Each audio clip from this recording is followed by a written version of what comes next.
Hello everybody, thank you for joining me today. I wanted to share with you today some information, and this is probably really good for beginner quilters, around the types of templates that are available for English paper piecing. We make them here on site at Marie St Clair Quilts under the Reza Laser brand, and we make a range of sizes and shapes, but if you find that you can't find on our website what you're looking for, I'm more than happy for you to contact me, and I'll give you a hand to find them on the website, or we can make them especially for you. We also make custom templates, so for the designers out there, you may want some custom templates as well. Okay, so first of all, I'm going to show you the different styles that we've got. This first one is the solid template. So we make these, and they're used mostly for rotary cutting your fabrics for use with the papers. So they have the stitching line marked on here, but they've also got this edge that you can rotary cut the fabric, which is with a 1/4 inch seam, ready to work with your papers. The other styles of templates that we have are I Spy templates, and we have these in 2 different seam allowance sizes. So this first one is a 1/4 inch seam allowance, and the second one is a 3/8 inch seam allowance. Sorry, I can't talk today. And basically these templates are really good if you're wanting to fussy cut a particular design to center on your hexagon. Now, the biggest no-no with these is you do not rotary cut with them. The reason being that you're trying to hold this on a very small amount of acrylic, and the chances are your finger's going to go across the edge, and the rotary cutter is more than happy to take it off, and it's not pretty. So these are used mostly with a mechanical pencil. You trace around the inside of your shape, you trace around the outside of your shape, and then you cut them out with scissors. So the outside's your cutting line, the inside is your stitching line on both shapes. The other template that we offer is the keyhole template. Now we've designed these, and this is what I use exclusively myself because I hand piece. I actually don't use papers, but there are people that love using papers, so we offer both. These templates are really good in that we normally cut them out of a colour that you can still fussy cut through, or you'll see the pattern through your template. So here, for example, is one. So if you were trying to fussy cut something in that, you can still see through the template. Now I'm just going to show you how we use these, and I'm going to do a separate video on the keyhole templates themselves and the different methods, but this is the basic instruction. So we use a mechanical pencil. I love the ones that have got a very long metal shaft that is straight, and we've come up with a couple. This is a Kuratoga 0.5 and this is a Kuratoga 0.7, so they're the same brand of pencil. I like the 0.7 because I don't know whether you can see that, but the lead is just slightly thicker, so it's less prone to breakage. And the other thing I use with these is I put a 2B lead in the pencil itself, and so the 2B allows you to mark just that little bit darker without pressing too hard. Now the other thing I do, and of course the other thing is you can use the Bowens as well, or any other pencil, but you just have to extend that lead just that little bit more because the shaft won't go in the groove in the template. Okay, so you'll notice that my method is I hold the pencil vertical and just draw in each groove. Now I'm not exerting any pressure, I'm letting the pencil do the work.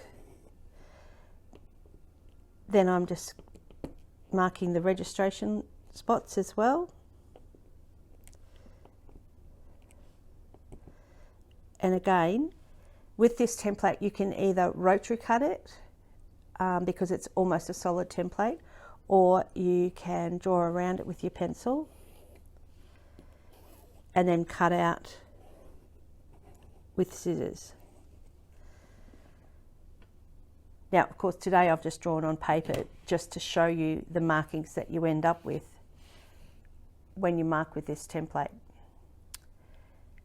Okay, so they're the basic template shapes that we do. The other thing we offer is the packs of papers. Now, all of our templates and papers are cut with a laser machine here on site. I'll take this away so you can see. So these are super smooth on the edge. They're a lightweight card, so they're thick enough to be firm enough in your fabric, but also they can be reused 3 or 4 times depending on your basting method and your stitching method. I will do a separate video on working with the papers, because sometimes people stitch too deeply and they'll take nicks out of right along the edge of their papers.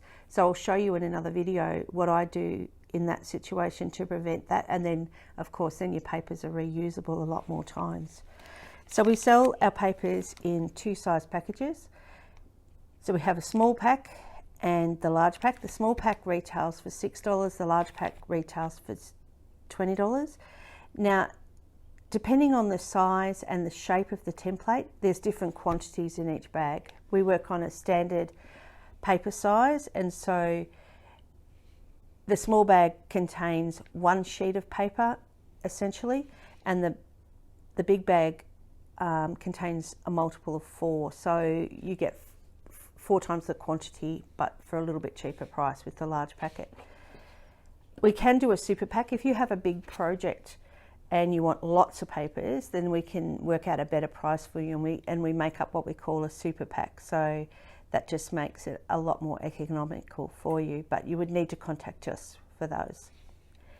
Okay, I think that's pretty much the basics. The other thing I wanted to show you today was this quilt behind me, because I thought some people might be interested to know its origins.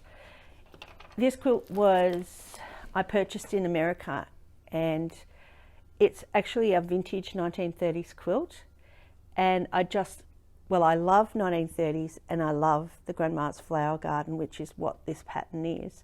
But what struck me with this quilt was the layout. It's actually a trip around the world. So it's got that center color pink, then rings of color around to bring it out to the size. Now, the other thing with this quilt which really took my eye was that this lady went to the great trouble of actually binding this around the shape of the block, up and down the sides, and then across the bottom she's just followed the edge of the hexagon. So I'd love to have known who she was, and I would have congratulated her for her efforts. Now, the other thing with this quilt, and you probably can't see it, is that every yellow block here has a different fabric on the outer ring, and the same with every row. So there's all these different purple fabrics, all the different pink fabrics, etc., etc. So it's just a gorgeous quilt. It's about single bed size or a little bit larger. And whilst this isn't my pattern, but I've written the instructions for you so that you can reproduce this quilt, and we've called it Trip Around the World Hexagon Flowers. And it just gives you the quantities and bits and pieces and a layout picture inside so that you can see how it's all laid out. Okay, so that's our first video.